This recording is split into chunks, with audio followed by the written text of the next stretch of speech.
start. When I move this resolution, I am aware that it will not be received kindly by certain sections of the House. We have heard arguments for rationalization from interested people, and we have heard statements from the spokesman of government.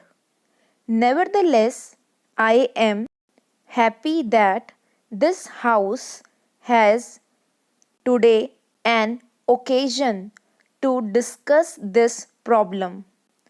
I am sure that if the Labour Minister is going to speak, he will admit that this is the most burning problem agitating the mind of the working classes in India.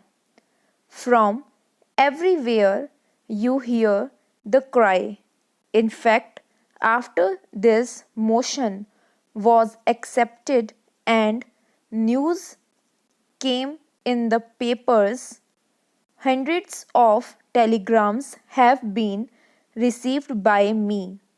Most surprisingly of all was not only the workers engaged in the jute and other meal industries, but also the workers from many other sectors, including agriculture, are writing to me. I have got a number of those letters here.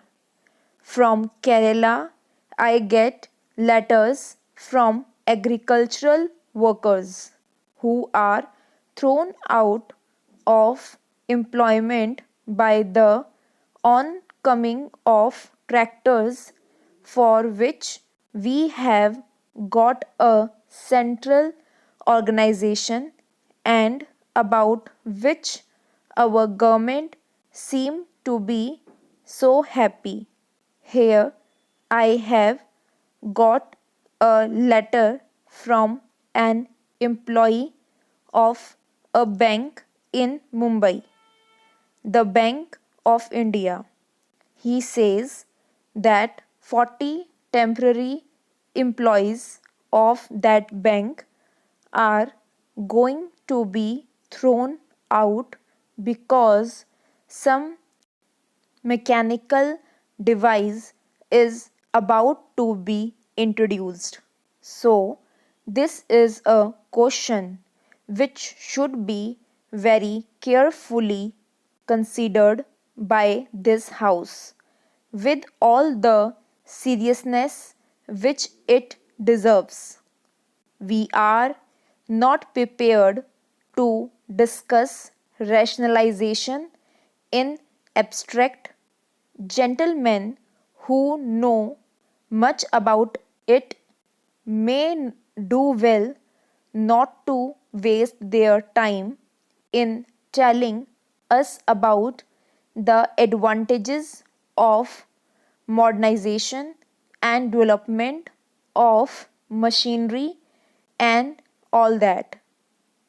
They are all well known. We are discussing a concrete problem in a concrete situation.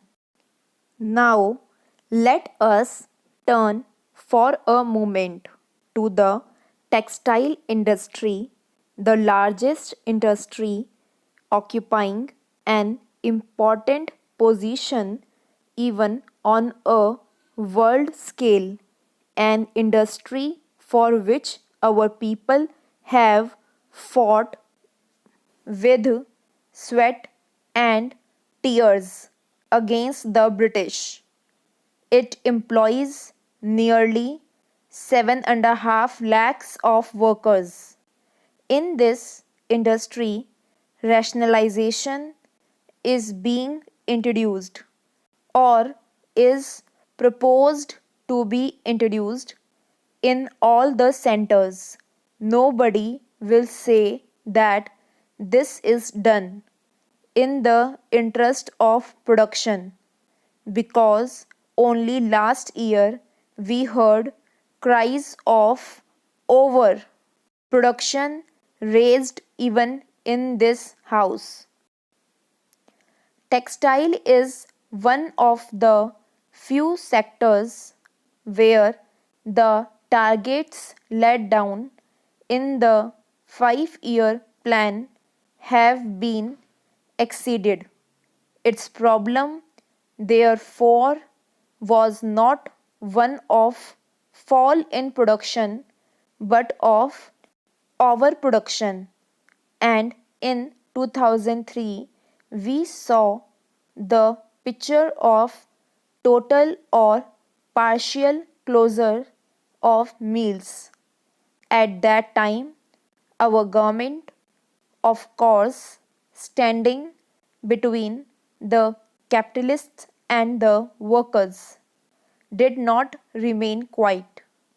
They immediately responded to the complaints of the capitalists. Concessions were freely granted. The export duty on cloth was reduced, and the excise duty on medium and coarse cloth was raised, hitting the vast majority of the consumers. But to the government, that is a minor matter. Neither the mill owners nor the government thought of the consumer then. Both now speak for rationalization in the name of the ordinary consumer. The mill owners do not want more profit. That is not at all the objective. The problem before the textile industry, as made out, is not one of fall in production but overproduction. Now let us come to the attitude of the government with regard to this.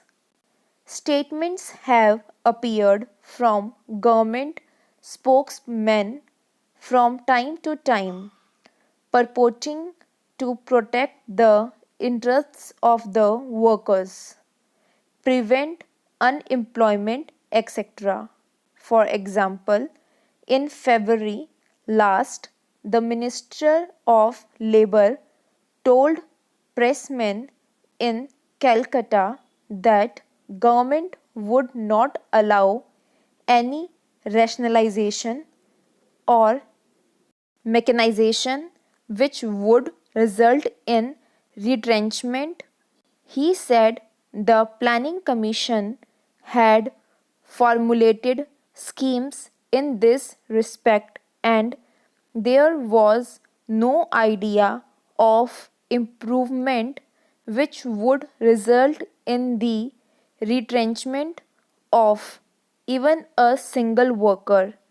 But the Labour Minister of Uttar Pradesh, speaking to pressmen in Lucknow, said that there was nothing like a government rationalization scheme.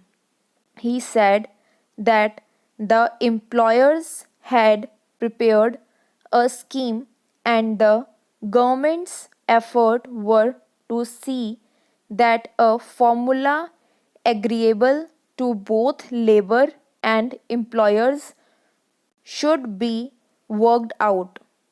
So he takes it for granted that rationalization is bound to come into effect whether the worker is going to be thrown out or not. And he says that the possibility of a settlement between the workers and the management should be explored This is a very serious statement to make, but I make it knowing the full responsibility because had is not been for the aid of the government, this gross injustice would not be allowed to be worked out.